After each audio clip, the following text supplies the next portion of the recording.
Turabahaye kaze kuri uno mugoroba, turabahaye kaze kandi hano kuri Kwizera 90 TV nk'uko twama tubikora iminsi yose kuwa gatandatu no kuwa Mungu.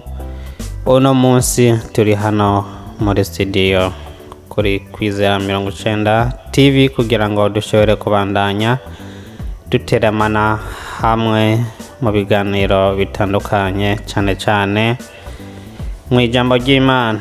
Uno munsi n'umunsi wa Mungu, turi kumwe na pasiteri wacu hano yama ashika hano kuri studio kugira ngo ashobore kuganira natwe biciye mu ijambo ry'Imana. Turaguhaye kaze rero mu biganiro byacu kuno munsi. Tugusabe ugire share uri kwadukirana kuri Facebook live, ugire share kugira ngo ushobore gutumira abandi benshi kugira ngo babane hamwe natwe muri bino biganiro byacu. Uno munsi n'umunsi wa Mungu, urashobora kuba wagiye gusenga cankwe ukaba utagiye, biravana. Ariko nubwo waba wagiye canke ukaba utagiye, turashobora kubandanya tuganira ijambo ry'Imana nk'uko twama tubikora. Turaguhaye kaze rero, wowe uri kuradukurikirana kuri YouTube, bandanya kugira share kugira ngo abandi babandanye kugira subscribe kugira ngo ibiganiro bize birabashikira bitagoye. Turatatinze rero, reka tumuhe akanya pasiteri wacu abaramutse. Karibu pasiteri. Murakoze cyane kuduha ikaze. Hanyuma kandi natwe turabaramukije mu izina rya Yesu Kristo umukiza wacu. Hanyuma turanezerewe uyu mwanya kandi turanezerewe uyu munsi batwongewe iminsi cyangwa umunsi nk'uyu, kubona bakuwe mu minsi twari dusigaje ukazanwa mu minsi tubonesha amaso, ntitwobora gushima izina ry'Imana nzima. Hanyuma ko n'ubuntu bugeretse ku bundi. Rero turashimye cyane, turanezerewe cyane kubona umwanya nk'uyu wo kubana na bene data kandi no kongera kwiyumvira ku ijambo ry'Imana, icyo rivuga n'icyo ritubwira, icyo ribwira bene wacu. Hanyuma kubw'ibyo mwese turabashimye cyane kwicara hamwe twese. Hanyuma kandi turabifurije kugira ngo mubandanye kuba hafi n'amatwi yanyu abe hafi, mwanya twiteguye kugira ngo tuyage namwe nk'uko dusanzwe tubikora kandi twabibemereye. Nuko Imana ibahezagire cyane. Amen. Amen. N'urukundo runini cyane, n'urukundo rukomeye cyane kuba gusanga umwanya umuntu atumwanya wiwe ariko akaza kugira ngo aganire n'abantu biciye mu ijambo ry'Imana, mu kutwigisha ijambo ry'Imana. Si kuvuga yuko aba yabuze ibyo akora, ahubwo gusa n'urukundo, kuko agukunda, ashaka iherezo ryawe, iherezo ryacu kugira rizobe ryiza. Ubwo rero mubandanye kuba ngaho, turaje tubabandanye n'ibiganiro byacu inyuma ya kano karuhuko.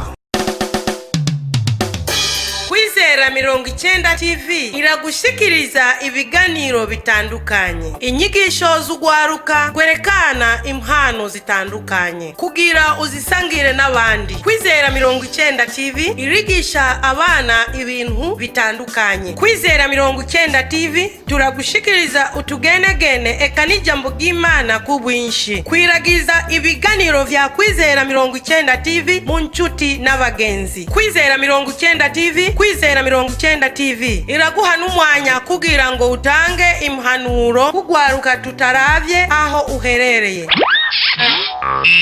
Kwizera 90 TV makes life better. Turabahaye kaze kandi mu biganiro byacu nk'uko mwamaze kubyumva. Turi hano kugira ngo umukozi w'Imana Revera pasiteri wacu kugira abandanye atuganiriza biciye mu ijambo ry'Imana nk'uko twabigusavye. turagusaba ugire share aho uriko uratabira hose, haba kuri Facebook live canke kuri YouTube. Ubandanye kugira share mu buryo bushoboka, haba mu nshuti n'abagenzi, kugira ngo dushobore gukoranira hamwe mwa kino kigoroba. Reka rero dushobore kumuha akanya Pasteur kugira ngo abandanye kudushikiriza ibyo yaduteguriye kuno munsi. Wewe rero ubandanye kuba hafi natwe, eka twongere ko kwinginga cyane kugira ngo utumire n'abandi kugira bashobore kuba hafi natwe, kugira bashobore gukurikirana ubutumwa bwiza buvuye kwa Reverend Pasteur wacu. Turaguhaye kaze Pasteur wacu, yaga n'abantu bacu bari kwadukurikirana. Karibu mwese, murakoze. Imiruho izoshira, twigire kuruka, twigire kwa Data mwijuru, aho tutazongera kubabara. Imiruho izoshira, twigire kuruka, twigire kwa Data mwijuru, aho tutazongera kubabara. Twihangane, twihangane, twihanganire ibitugerageza.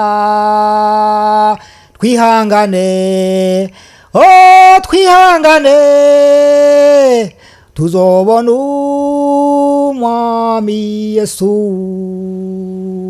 Twihangane, oh twihangane, tuzobona umwami Yesu. Twihangane, twihangane, twihanganire ibitugerageza. Twihangane, oh twihangane, tuzobona umwami Yesu.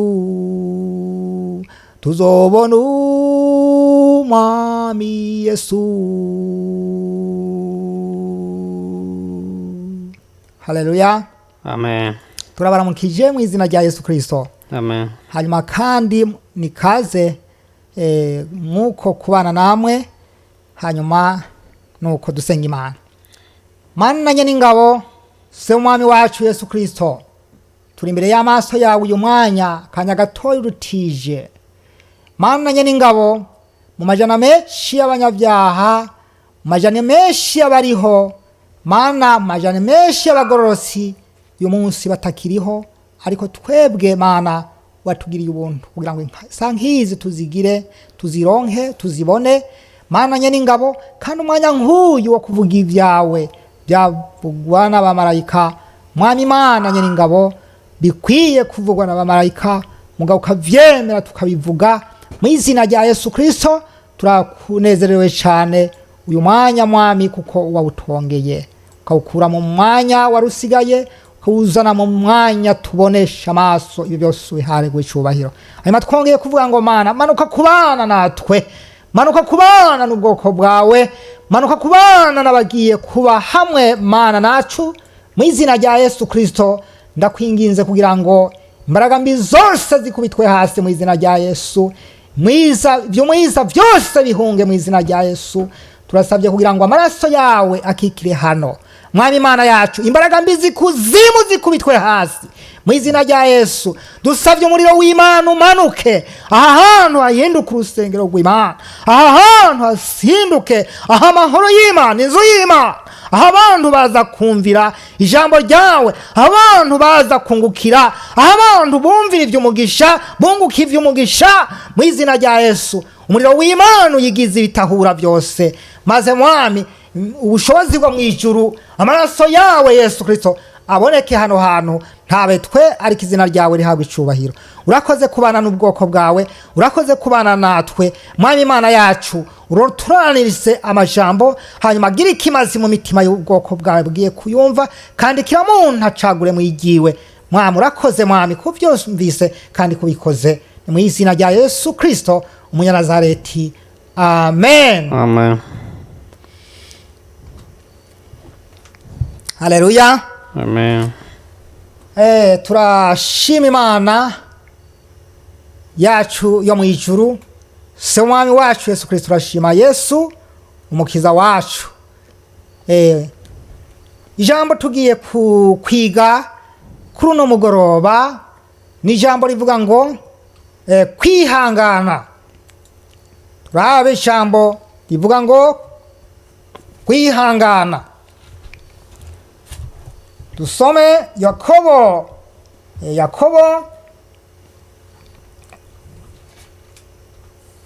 Nakuvuga Yakobo 5:7.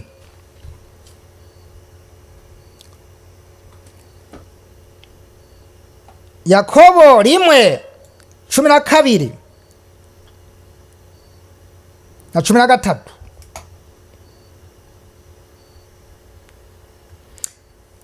Abaheburayo 10:36.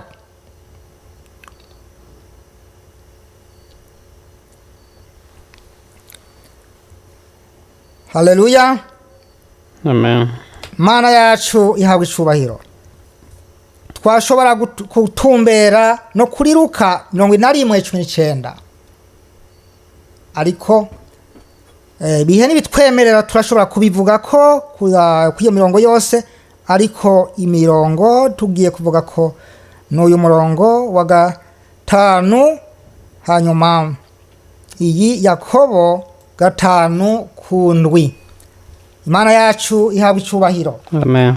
Haleluya. Amen. Lelo uyu Yakobo nukuvuga ngo dusome mu izina rya Yesu. Aravuga ngo kundanzi havuga ngo impanuro yo kwihangana.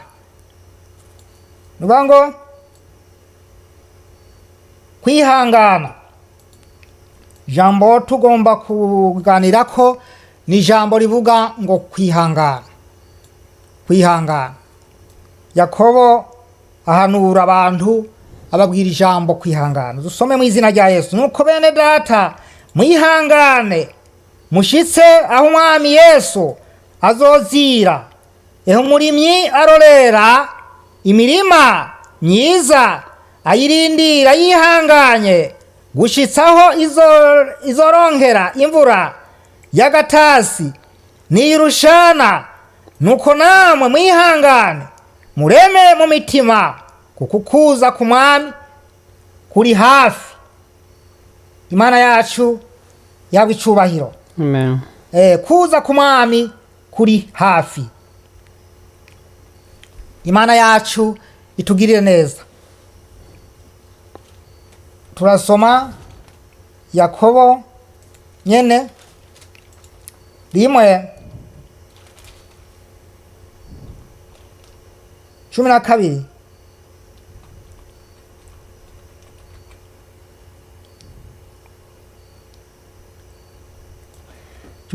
Havuga ngo hahirwa umuntu yihanganira ibimugerageza, kuko niyamara kurama azohabwa igitsibo c'ubugingo Imana yasezeraniye abayikunda. Imana yacu ihabwa icubahiro. Amen. Amen. Dusome mu izina rya Yesu. Nukuvuga ngo uyu murongo tugomba kuyagako, hanyuma murumva neza, mukurikirane neza. Turabe ico Yakobo uyu Yakobo yari umuntu w'Imana. Yakobo kandi yarakunda Imana, agakunda n'amajambo y'Imana, agakunda no kuyasangiza abandi.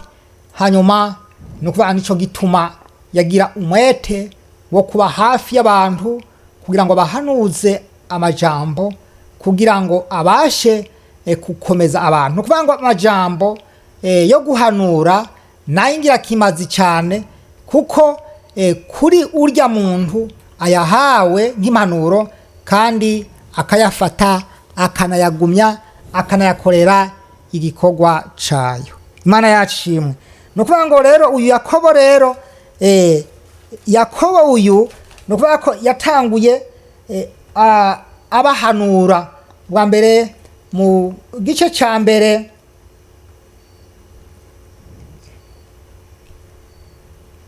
no kuvuga igice ca mbere hariho ibibagerageza byabona hari yabahanura akurikije ibyo abona bibagerageza. Hanyuma avuga kwihanganira ibigeragezo. Hanyuma verse ya 19 avuga ibijyanye n'idini. Hariho igihe bahagaze mu gihe c'idini, bakishimira idini rero. Hanyuma muko kwishimira idini nuko abahanura akurikije ibyo barimwo nuko babihagazemo. Hanyuma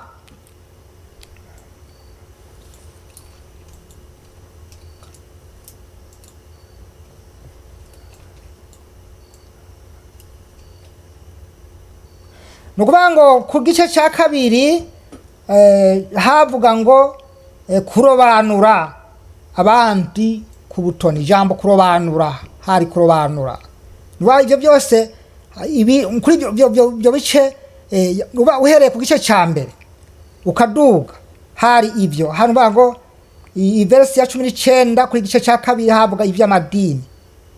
Hanyuma babwira ku gice cya kabiri babwira kwihanganira ibigeragezo. Hanyuma aravuga ngo cya kabiri avuga ngo kurobanura. Hanyuma avuga ibyo kwizera n'ibikorwa byabyo. Hanyuma agira ko aravuga hajya ku 13 verse ya 13 ya 13 avuga iby'ubwenge. Nuba ko hariho igihe hagera igihe bashika ku bijyanye no guhagarara ku bwenge. Hanyuma avuga itandukaniro ry'ubwenge bw'ijuru n'ubw'isi.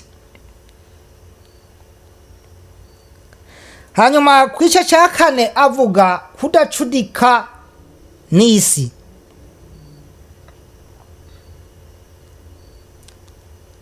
Hanyuma iverse ya 13 yo gice cya 4 avuga ngo kutiyumvira, kutapanga ivyejo kuko ivyejo utazi uko bizogenda, ngo abari byo wiratira. Wishimire gupanga, mugabo upangane n'Imana. Ubwa mbere ushira imbere Imana mbere yo kwirata ivyejo uzokora. Hanyuma igice cya 5 ahana abatunzi. Imana yacu ihabwa icubahiro. Hanyuma igice cya 5 yavuze ngo yaciye ashika ku gihe cyo ari cyo twahagaze ko yariko ahana abatunzi bishimira ubutunzi bwabo. Hanyuma mu bwo butunzi no kuvuga ko ntibari bihagaze neza, harimwo bari baburonderana intonganya, bari babironderana ukugayana, bari baburonderana ukuvugana na nabi, bari babironderana ukugira ishari, bari babironderana ugwanko. Hanyuma aravuga ngo iyo byose hari ubutunzi, arabona ko hari ubutunzi niko bitegerezwa kugenda. Ariko niba ibyo bishobora gushika niki cokogwa, niki cokogwa, niki cokogwa. Aravuga ati ahagarara kwijambo ati mwihangane. Bamwe bavugana na nabi, bamwe bagira ishari, bamwe basaba nabi basenga, nk'uko gusenga bakagushiramo gusaba hanyuma bagasaba nabi, aravuga ati mwihangane ibyo byose biboneka nabi bivemwo, hanyuma mu gusaba kwanyu niho muzogira iki, niho muzoshobora kumvigwa. Ko yavuga ati murasaba nabi, mu gusaba kwanyu mukaja gusaba amajambo yanyu akaba menshi, kandi murica muranagambana, none uri bugambanyi burimwo, ibyo bisabisho cyanyu coshika hehe? Rero ibyo byose ko harimo intambara, nuko iyo mitongano mbega iva hehe? Iva mu bijya bihimbara birwanira mu ngingo zayo. Hanyuma nukuvuga ko yari karavuga kubijanye n'ivyo, nuvuga twari ko turavuga ibijanye n'ivyari bikikije abo bantu bitumye ahagarara ko kuvuga iryo jambo ryo kwihangana. Nukuvuga rero bihangana, bafata ururimi, ntibashimire iby'idini, ntibishimire iby'idini gusa, bishimire idini, bagira idini ritunganye, yubaha, risura abantu, fusha imfuvyi abapfakazi. Imana yacu ihabwa icubahiro. Hanyuma rero natwe uyu munsi ijambo ridufasha uku, nuko bene data mwihangane mushitse aho umwami Yesu azozira. Umurimyi arorera imirima myiza ayirindira yihanganye gushitsa aho izoronkera imvura y'agatasi n'iy'urushana. Nuko namwe mwihangane mureme mu mitima, kuko kuza k'umwami kuri hafi. Ntimwitodombane bene data, kugira ngo ntimucirwe ko iteka, umucamanza ahagaze ku rugi. Nyuma aravuga Imana yacu ihabwa icubahiro. Rero aravuga ngo abihanganye, abambere, abavugishijwe mu izina ry'umwami Imana bababere icitegererezo. Bamwe bambere bababanjirije bagahura n'ingorane, bagahura n'ibibazo, bagahura n'intambara nk'izo muhura canke zirutazo, mwihangane. Bajya nyene bababere urugero, bababere icitegererezo. Nukuvuga ngo ijambo kwihangana, duhagaze rero ku ijambo kwihangana. Nukuvuga ngo twari ko turavuga icyatuma babwira kwihangana. Hanyuma rero kwihangana rero nukuvuga ko iri jambo kwihangana yarikoresheje kubera iki? No kubera yuko kwihangana iri jambo ni intwaro nini cyane, iri jambo ni ingabo nini urikoresheje. Kubera iki? Igihe uri mu isi duhura na byinshi bigerageza, duhura na byinshi bitugora, duhura na byinshi bitubabaza, duhura na byinshi biturusha muri uru rugendo rwacu. Tukagomba kubandanya urugendo, ariko ibindi bikaza bikagusubiza inyuma. Nuko zokora iki rero? Koresha ijambo kwihangana. Kwihangana Imana yacu tugire neza. Kwihangana uzorikoresha ryari? Ni ryari uzokoresha ijambo kwihangana?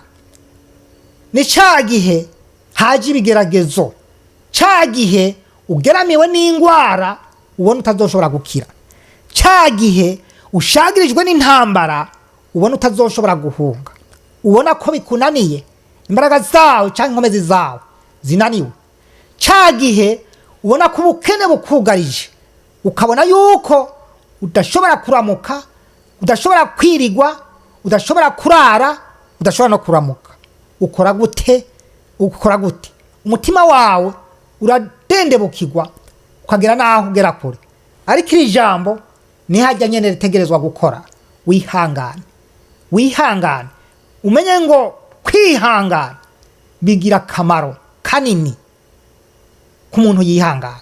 Kwihangana ni intsinzi ikomeye cyane, kuko hariho udashobora kurengana, ariko ukoresheje ijambo kwihangana ukaharengana. Kwihangana, umuntu ashobora kugukubita urushi, yamara kugukubita urushi, no kuvuga ngo mu mwanya wo kugira umusubize uzokora iki? Uzokoresha cya jambo kwihangana. Yamara ububabare bwinshi niko uzokora kwihangana. uzoshobora kubura abawe, kandi bibaye nk'uko niko uzokora. Uzokoresha kwihangana, uzoshobora kurara inzara udafise uko ubigenza. Rya jambo kwihangana rirakora. Uzoshobora kuba uri muri kampani uri gukora, uhure n'ikigeragezo kivuye ku bandi mukorana. Uzokora gute? Rya jambo kwihangana rizotegezwa gukora. Kwihangana ni ingabo nini cyane, ni ikigwanisho kinini. Ku isi yose bogikoresha, wosanga hari ibintu byinshi bigabanuka mu bitera abantu kuja kure. Imana yacu tugire neza. Kwihangana, aravuga ngo mwihangane ibagerageza. Rero mwihangane ibibagerageza. Imana yacu ihabwa icubahiro. Igihe uri kwishuri uhura n'ikigeragezo, igihe uri kwishuri wiga hamwe n'abandi uhura n'ikigeragezo, uhura n'ubutame mu kwiga. Hari igihe ubona yuko utazoshika ku mwisho w'icigwa, bivanye n'ivyo uri kurabona, bivanye no kubera yuko ntufise umwanya. Hari ibindi biguhamagara, urafise inzara mu nda ntibikunda, kandi hari ibindi wategezwa kuza gukora kugira ngo uronke ubuzima. Rero utegezwa kwihangana. Ijambo kwihangana, reka nihangana ugahumiriza, kubera urafise ugire kwihangana kugira ngo uzoshike kuri igihe ushaka gushikako. Rero natwe dutegezwa kwihangana. Kwihangana turafise icyo tugomba gushikako. Icyo tugomba gushikako nuko twihangana. Muko kwihangana kwacu hari byinshi twihanganira, ni byinshi bihamagara, ni byinshi umubiri wacu usaba kugira ngo tubiwe. Hanyuma muri ico gihe, hanyuma gacu usanga tutakoresheje kwihangana, nukuvuga ko twoshobora kunanirwa, hanyuma bimwe twashaka gushikako ntidushobore kubishikako. Imana yacu tugire neza. Kwihangana ni ingenzi kandi ni ingabo ikomeye cyane. Kwihangana, ukoresha kwihangana nshuti yanje, ukoreshe kwihangana. Ijambo kwihangana nararikurikiranye sanga ni jambo rinini cyane. Kwihangana, abantu barashobora kubura babwi turumbuka utabizi uko byagenze. None uzokora gute? Gute uzobigenza gute? Ukagwara ntugira imiti yo kunywa amahera ngo wivuze, uzobigenza gute? Utokoresha ijambo kwihangana. Utarikoresheje kwihangana, abenshi bapfa iminsi itarakwira, canke igihe imburagiye kubera umutima ugacuduga, bivanye no kubera arabona ivyo abonye bimuca ivutu birengeye urugero byo yo kwihangana. Ariko yibutse ko kwihangana bitegezwa no kuba yuko arashobora kumbure kongera yandi masegonda, canke kongera yindi minota, canke se kongera ubundi munsi. Imana yacu itugire neza. Rero ubwoba murazi yuko bushobora gutuma umuntu ashobora gupfa. Rero kubw'ivyo iyo ukoresheje ijambo kwihangana, umutima wawe uratuza, ukamenya ngo uwashizeho aranzi, azi n'iminsi yanje, hanyuma kandi n'ivyashika no kuvuga ngo bishitse ku bugombe bw'Imana, canke bishitse Imana ibizi. Kuko si Imana yabivuze, nta kintu ngo na kimwe gishobora gupfa Imana itakizi. Nta na kimwe muri kajya kantu gatoya, kajya kanyegeri gatoya gashishi, akanyegera gato, niyo gapfuye Imana irakamenya, nuko yagatanze ku ruge nta nakamwe. Rero ngo mwebwe musumbiki, musumba burya bunyegere, musumba burya bukoko butaboneka, ubutitiri. Akantu k'agatitiri niko gatoya cyane, n'umuntu afise ijisho kugira akabone kizokibazo, no naho koba ku urupapuro rwera kugira ngo kabone kabe kibazo, ariko ngo gapfa Imana ikazi. Rero vuze uti ndabizi Imana iranzi, ibi byose biriho Imana irabiyanze, ukishira mu maboko y'Imana ukihangana. No kuvuga ngo ijambo kwihangana ni ingirakamaro cyane. Amen. Amen. Rero no kuvuga ngo yarabahana ku bintu byinshi, hariho guhinyura, hariho kugayana, hariho gutotezanya, hariho imitongano, hariho ibijyanye n'ubutunzi, no kuvuga ko hariho ukugungana, ibyo byari biriho. Ariko aravuga ati ibyo byose heba mwihangane. Ubona ko bimugiriye ikimazi akabigwanira, kukabona ko byo mugiriye ikimazi abibone nk'atakimazi, nuko ati mwihangane. Imana yacu mwihangane, kuko kwihangana ni wihangana. Hari icyo yategezwa kubabwira ngo bihangane, bashike ryari bashike ko hariho igihe hazoba igihe noneho biriya bindi babona berekeje ku mutima bibavuye ko bobura amahoro, botakara imitima yoja kure, bomererwa nabi. Hariho igihe, hariho umwami wabo, bishikanira umwami, bishire mu mwami, bamwe biyegereze, hanyuma ngo nawe azobakira. Imana yacu aravuga ngo bakarabe, aravuga ngo bezwe imitima yabo. Imana yacu imitima ibiri badashize hamwe ngo bezwe imitima, biyeze imitima.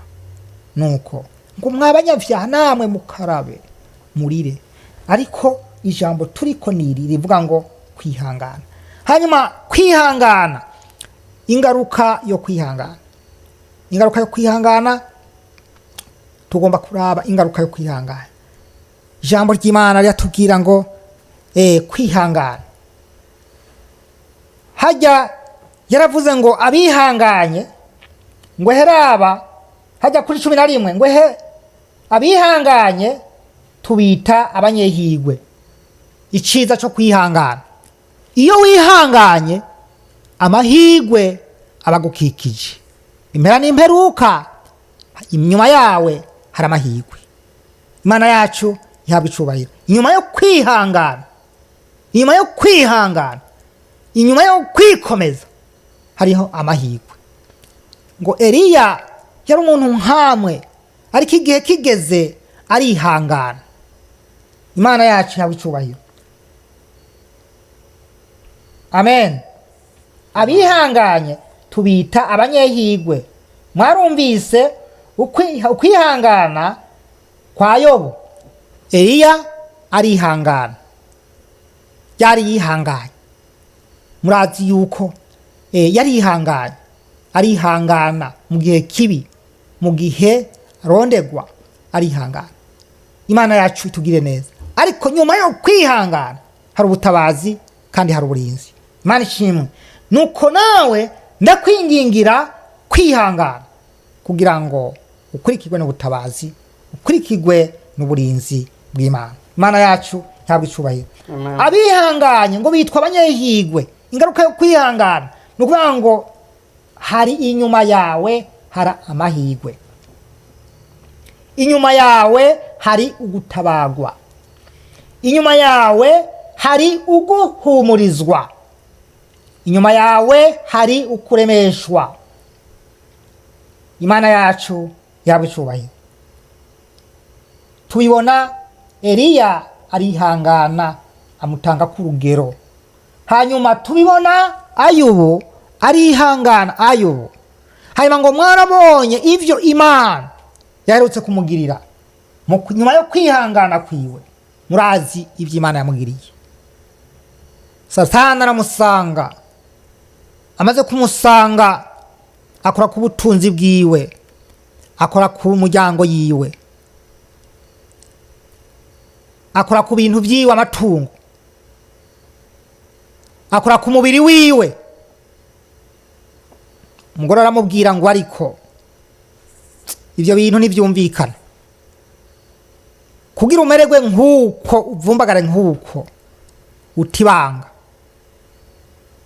wowe utuka Imana ugapfa umupfa. Yarazi ko gutuka Imana bishobora kuzana igihano. Avuga ati umutuka Imana ari kuveho, mugabo ugigwe ko n'urubanza rw'ico gutuka Imana ari kuveho. Ariko se avuga ngo uvuze nk'umwe mu bapfapfa, inkomezi zo kwihangana. Hanyuma nyuma yo kwihanganira ivyo bigeragezo, nyuma yo kwihanganira izo ngorane, nyuma yo kwihanganira umubiri wiwe kubabazwa, mwabisomye gute?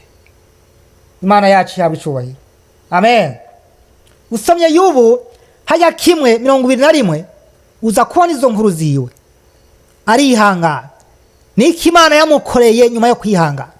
Nukuvuga ndavuga ngo nyuma yo kwihangana hari uguhumurizwa, hari amahoro, hari kuremeshwa, hari gusubizwa, hari gushumbushwa. Imana yacu yaba icubahiro. Amen. Nuko ati mwihangana. Imana yacu yaba icubahiro. Amen. Amen. ibishegu 400 i Karumeli ku mukozi w'Imana. Muzi byagenze gute? Bimaze guhiga nawe bati nawe uyu munsi ntugenda udapfuye. Byagenze gute? Imana iragira gute? Iramukura mu bwoba kuko kwihangana kugumana n'Imana, gutebana n'Imana. Tebana n'Imana uri hagaze mu kwihangana. Ikigeragezo ni kiza, uhagarare mu kwihangana. Nyuma y'ikigeragezo hari gutwengeshwa, nyuma y'ikigeragezo hariho guhumurizwa, nyuma y'ikigeragezo hariho kuremeshwa. Haleluya! Nyuma y'ikigeragezo hariho gushumbushwa. Mana yacu ihabwa icyubahiro. Rero kubw'ivyo Shadraka na Meshaki na Abednego murazi yuko base gusenga Imana zibigirwamana, base gufukamira Imana tarizo, bategekegwa gutabwa mu muriro. Bakoresheje iki? Ijambo ryo kwihangana, kuko imbere yabo hari terabwoba. Nimwanka kwemera ngo mukurikize ivyo abandi bari gukora, mumenye neza urya muriro murawota. Ariko barihangana kugera ku munota wa nyuma batabwamwo, ntaco babaye. Intsinzi iraboneka. Bisigura nyuma yo kugeragezo, nyuma yo kwihangana hariho guhumurizwa, nyuma yo kwihangana hariho gushumbushwa. Imana ibashumbusha umubiri wabo wababajwe. Muri uko kubabazwa Imana irabasanga. Daniyeli atawe mu rwobo rw'intare w'intambwe, bagiye kuraba basanga ataco yamugize, ahubwo byabaye birakundana. Baratangara cyane. Babandi babatayemwo nyuma yaho byaje kugenda gute? Babashizeho ngo turabe kumbure zoza hangira ahari, reka ndabishire muri ako kanya ise nk'ubishikira brag gatoya, ariko nawe uvyibaze.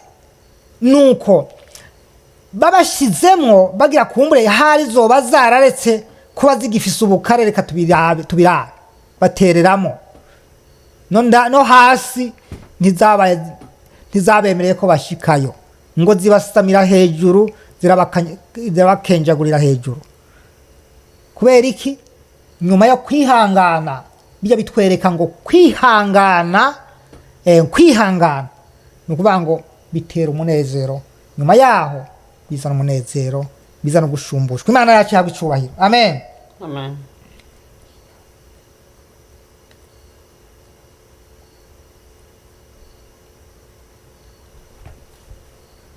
Turabe ijambo ry'Imana. Rero nuko bene data mwihangane, mushitsaho umwami Yesu azozira.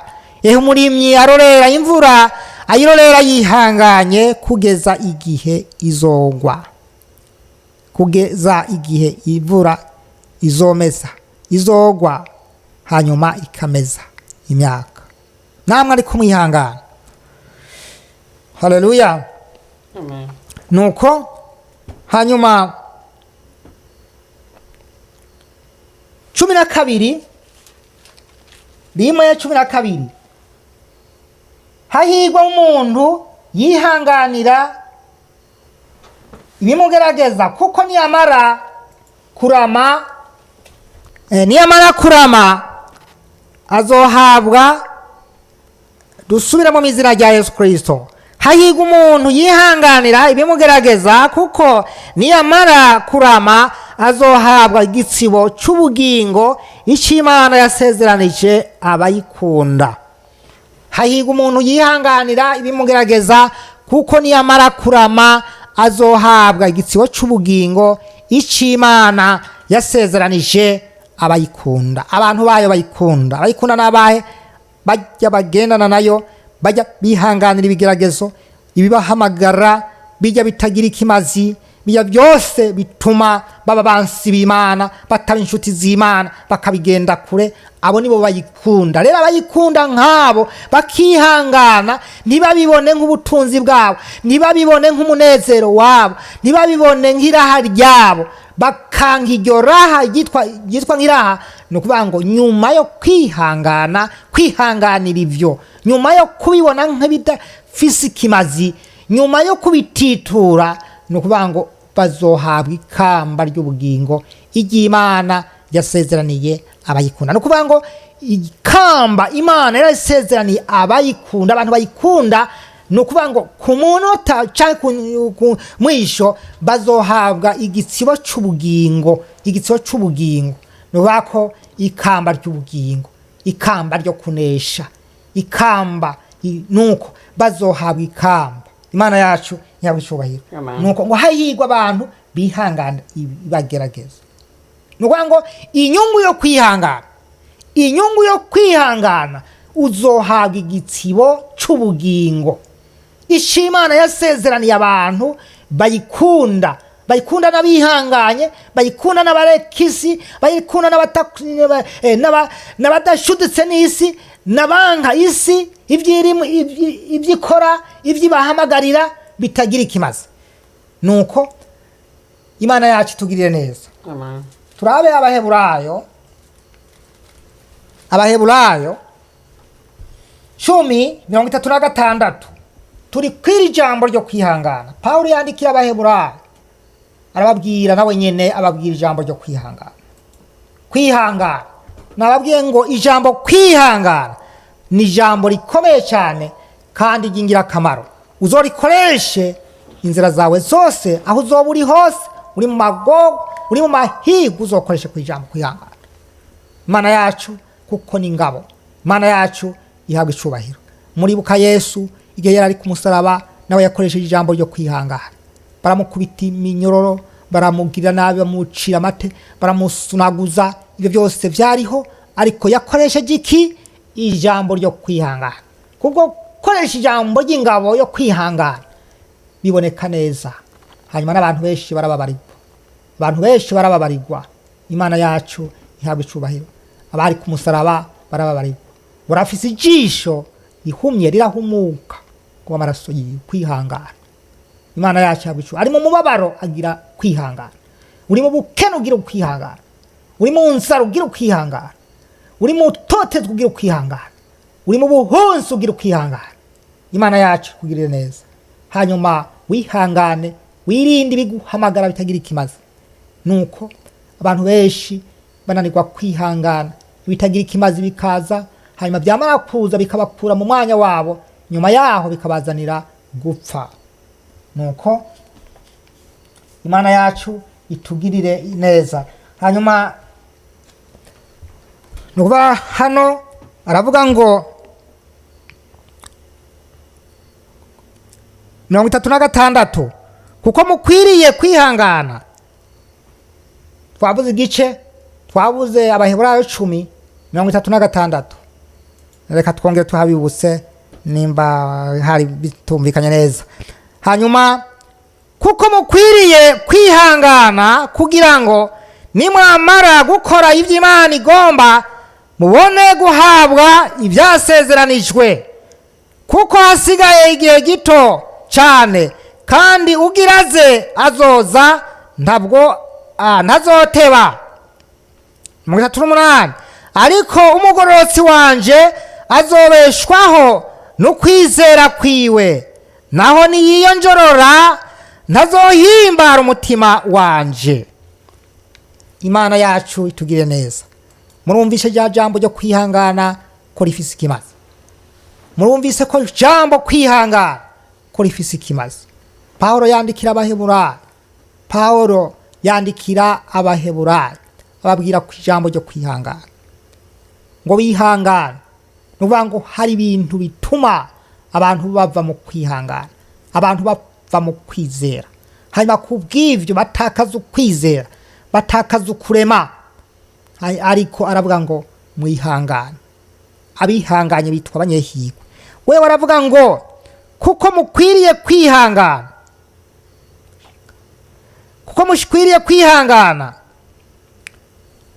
kugira ngo nimwamara gukora iby'Imana igomba mubone guhabwa ibyasezeranywe, kuko hasigaye igihe gito cyane, kandi ugiraze azoza ntazoteba, ariko umugororotsi wanje azobeshwaho no kwizera, naho niyiyonjorora ntazohimbara umutima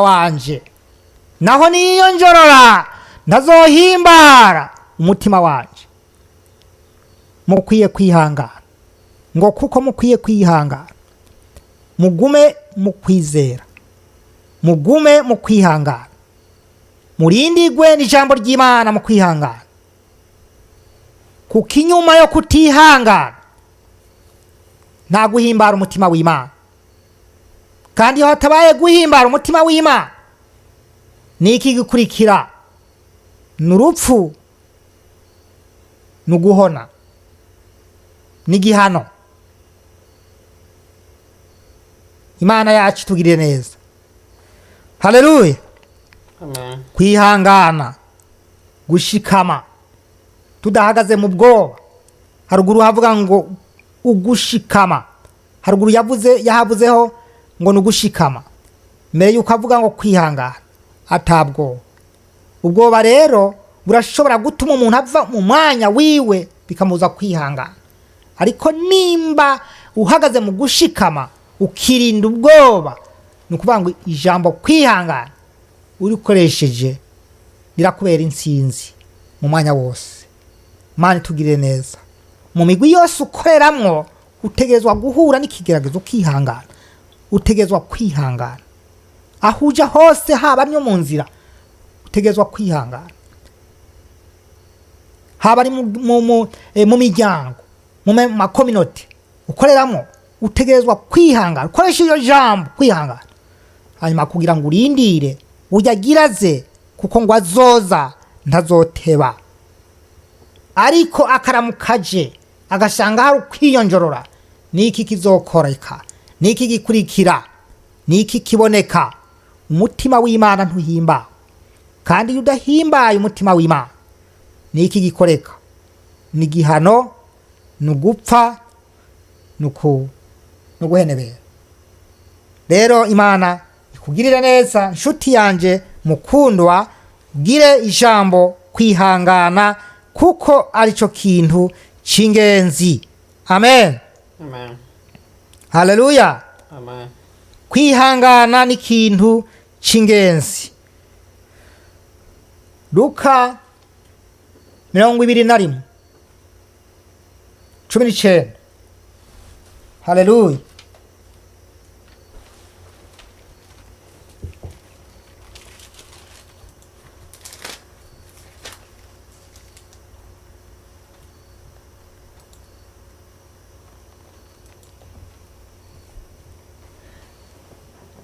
Ingaruka yo kwihangana, canke se akamaro ko kwihangana.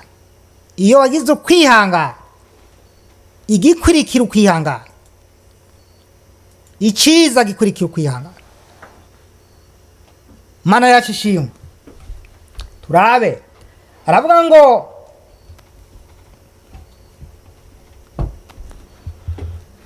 Luka avuga ati, ukwihangana kwanyu niko kuzotuma mukiza ubugingo bwanyu. Ariko nimwabona Yerusalemu hakikijwe n'ibitero, muze mumenye yuko ubuyobe bwaho bugira bushike. Twagomba ijambo kwihangana. Iri jambo kwihangana ni ukuvuga ngo twoshobora kurihagararako cyane.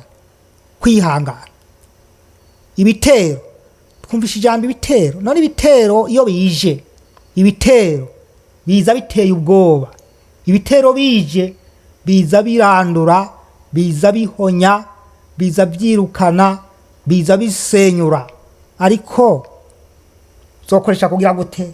Kwihangana. Imana yacu yabicyubahiro.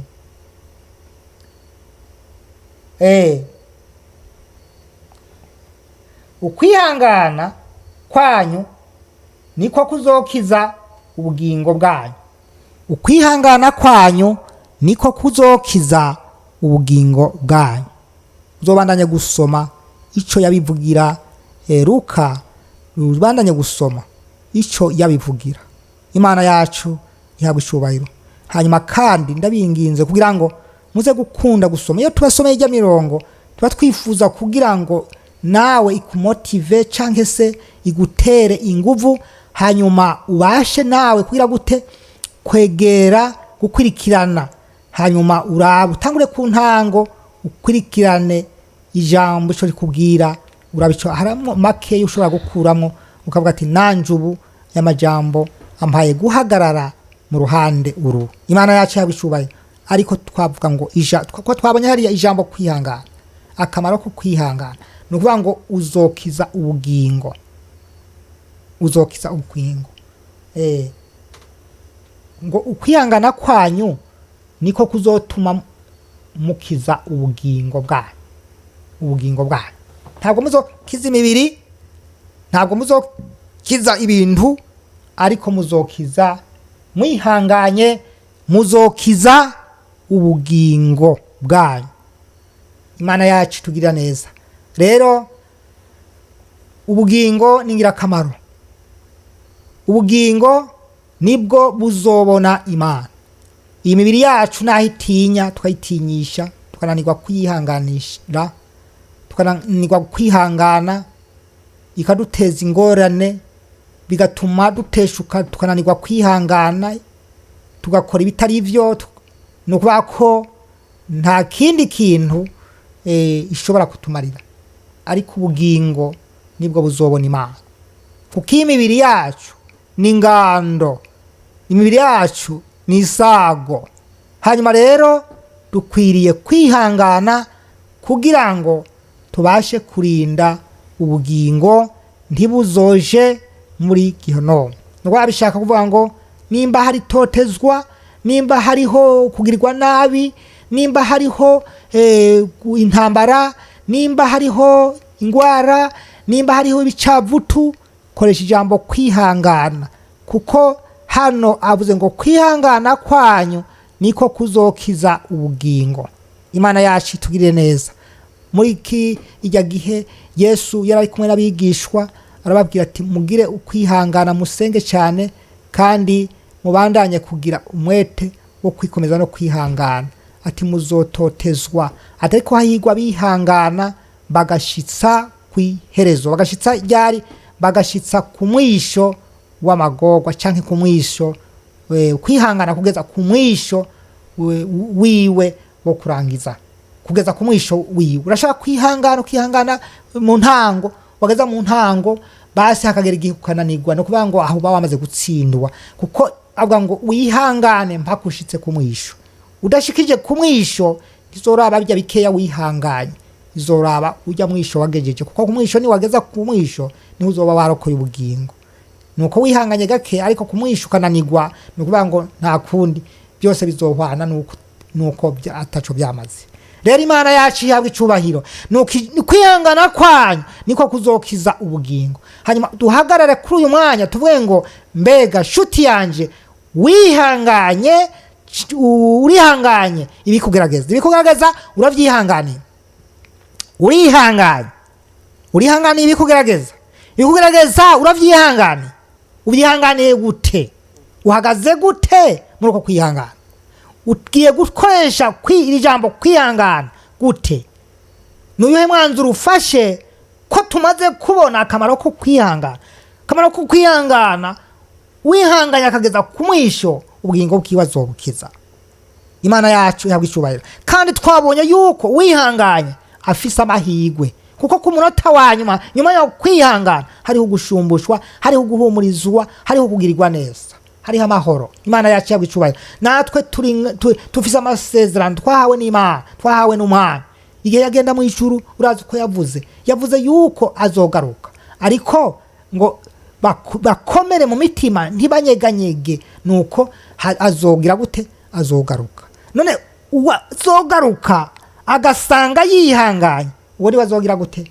Uwo ni wazoshobora kugendana nawe. Ariko uwananiwe kwihangana ibigeragezo ntavyihangane, akemera kwigwanirira, no kuvuga ko niyaza ntazosanga ari uwo kukiza ubugingo, azosanga ari uwabuzimije. Rero ndakwifurije kutazimiza ubugingo bwawe, wihangane kugeza kwisezerano ryo yaduhaye. Imana yacu yawe icubahiro. Amen. Twabonye ku ijambo kwihangana ari ingirakamaro. Nawe uyu mwanya ndaguhaye ikaze kugira ngo niba ugomba nawe guhagarara mu mwanya wo kwihangana, aho wananijwe no kwihangana, aho wananijwe ukabona waratsinzwe mu kwihangana, umaze kubona kwihangana ko ari ingabo nini, ndaguhaye ikaze kugira ngo uvuge uti ndahari, narananiwe kwihangana, kandi maze kubona mfashe umwanzuro wo kumenya ko kwihangana arico kintu cy'ingenzi kandi kizotuma ushobora gukiza ubugingo bwaje. Hanyuma kuko gukiza ubugingo bwawe buzokwamaho igihe cyose. Imana yacu yawe icubahiro. Rero gerageza ugwanire gukiza ubugingo, kuko ubugingo bwawe buzoshobora gukira kandi buzokwamaho igihe cyose. Imana yacu yawe icubahiro. Amen. Amen. Ngira ijambo ry'Imana. Niba ushobora kuza, ndaguhaye ikaze. Iyumvire kwiri jambo. Wiyumvire. Nararikurikiranye, ndabona ko rifise akamaro kanini, sanga ringiriye ikimazi, hanyuma mbona ko ari vyiza ko nawe tworisangira no ribasangiza, kugira ngo namwe turi basangize, hanyuma namwe mucagure mu ryo bagirira ikimazi. Ndibaza yuko ritashobora kureka kukugira ikimazi ni wajakira ufise umutima wihanganye, ufise umutima urikurikirana neza, umutima wugururiwe kuryakira. Amen. Tugire dusenga Imana. Warananiwe kwihangana, uragomba kubandanya kwihangana.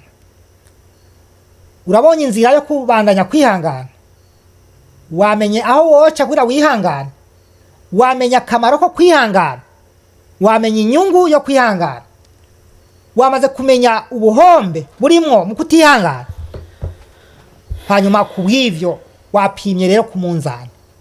Raba muri ivyo byose uraba ijambo rimwe ushobora gukurikirana kubwira ijambo ryo kwihangana, urabe inzira ryoshobora kukujanamo, hanyuma nawe uhagarare mu mwanya wo kwihangana kugira ngo ukize ubugingo. Imana yacu yawe icubahiro. Amen. Amen. Twumvise kuzohabwa ikamba ry'ubugingo ni wihanganira bikugerageza. Twumvise ko uzobona amahigwe ni wihanganira bikugerageza. Twumvise ko uzokiza ubugingo ni wihanganira ibikugerageza. Amen. Rero dusenga Imana kubw'ivyo ijambo ry'Imana wakiriye kuno mugoroba rukugirira ikimazi, rishinga imizi mu mutima, kandi ryibire izame, kandi rigire ko rigire ico rimara muri iyi minsi yanyu migoye, iminsi iteye ubwoba, iminsi y'ingwara za corona. Urabona ko zirembeje abantu benshi batakaje imiryango, abantu benshi baratakaje imiryango hejuru y'iki ingwara ya coronavirus. Ni iki wokora rero? Nukoresha ijambo kwihangana, kuko kwihangana gutera kurema, kandi kwihangana, ijambo kwihangana ni warikoresha ntabwo rizotuma utakaza ibyizigiro. Ariko nutakoresha ijambo ryo kwihangana, n'ibyizigiro byawe bizotakara, kandi ntibikwiriye gutakara. Koresha ijambo ryo kwihangana kugira ngo ugumane ibyizigiro. Mana yacu yawe icubahiro. Amen. Amen. Dusenga Imana. Mana nyene ingabo n'icubahiro, se umwami wacu Yesu Kristo, kuri uyu mwanya Mana, iri jambo ryamanutse ryo kwihangana, rimanutse mu bagabo, rimanutse mu bagore, rimanutse mu misore, rimanutse mu nkumi. Mana yacu, aho hose ritegezwa gukoreshwa, aho hose rirakenewe. Mana nyene ingabo, iri jambo kwihangana rirakenewe mu misore, rirakenewe mu nkumi, rirakenewe mu bagabo, rirakenewe mu bagore, rirakenewe mu ishengero, rirakenewe hose mu makominote, rirakenewe mu makampani, rirakenewe abantu bakorera iri jambo kwihangana. Abantu bawe mwami kurigumya kugira ngo barikoreshe aho bagenda gukora hose, aho baba bari hose barikoreshe, kuko rizoshobora kugira ikimazi. Mana yacu muri iyi minsi turindiriye kugaruka kwawe. Urakoze mwami Imana, uzosange turi maso, duhagarariye mu kwihangana, duhagarariye mu kwizera, tutatakaje ivyizigiro. Mu izina rya Yesu Kristo, bahafi y'ubwoko bwawe abatakaje ivyizigiro ubibagarurire mwami. Mu izina rya Yesu bongere kwihangana no kwikomeza. Mana yacu bakurindire bihangane.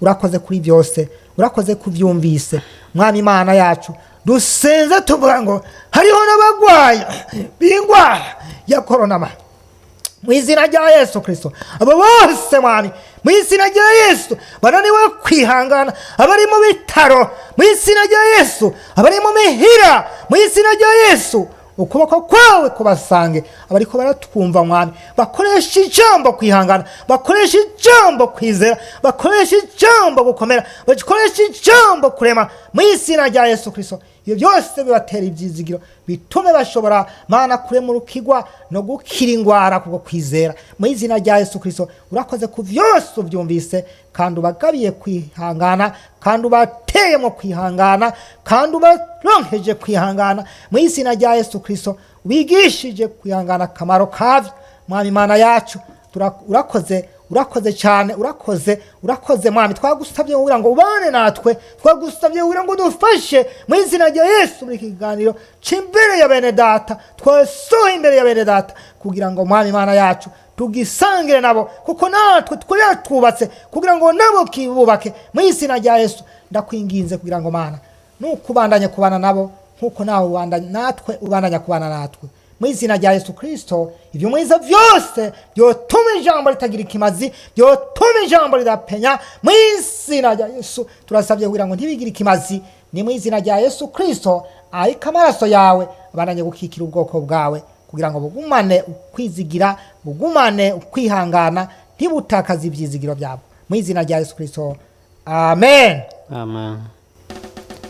Turabashimira mwebwe mwashoboye kubanya natwe, turabashimira mwebwe mwariko muradukurikirana hano kuri Kwizera 90 TV. Ijambo ry'Imana, Imana irahejeje kutuganiriza. Ijambo ry'Imana rirahejeje gushikirizwa na Revera Pasiteri wacu. Yadusomeye imirongo myinshi muri Bibiliya, yasomye imirongo yerekana kwihangana. Yasomye muri Yakobo 5 ku murongo 7, arasoma Abaheburayo 10 ku murongo wa 36. Eka yongeye arasubira arahereza muri Luka 21 ku mirongo 29, aho Luka 21 yerekanye inkurikizi yo kwihangana. Kwihangana, inkurikizi yo kwihangana no kuzogira ubugingo budahera, yani kugira umunezero mu ijuru. Kwihangana kuzogufasha gushika mu ijuru. Kandi turagusaba kubandanya usoma iyi mirongo, hanyuma muzobandanya mubona byinshi bijanye no kwihangana. Turagushimira wewe washoboye kubana natwe kwa kuno mugoroba. Turagushimira wewe washoboye kugira share aho ari kwa dukurikirana hose kuri Facebook, haba no kuri YouTube. Turagushimira cyane kuko wadufashije kugerageza ubutumwa. Ubwo rero ubandanye gukurikirana ibiganiro bya Kwizera 90 TV. Eka tukwifuriza igoroba ciza bibe naho herereye, hanyuma tuzosubira ku munsi wa gatandatu hamwe no kuwa Mungu. Tuzoba turi kumwe hano muri Kwizera 90 TV. Ubwo mubandanye gukwiragiza ubutumwa bwiza, mubandanye gukwiragiza inkuru nziza mu nshuti n'abagenzi, kugira ngo na Kwizera 90 TV bandanye gutera imbere, ibandanye kumenyekana hose, kugira ngo abantu bazohore bateramana na Kwizera 90 TV. Eka turakwifuriza igoroba ciza, naho ubutaha. Bye. bayi bayi, Imana ibahezagire mwebwe mwese twari kumwe, muramutse n'abandi bose, Imana ibahezagire, turabakunda, turabifuriza amahoro y'Imana, ijambo ry'Imana. Amen. Amen. Ubwo pasiteri arabifurije ibihe byiza, yongera abasezera naho butaha.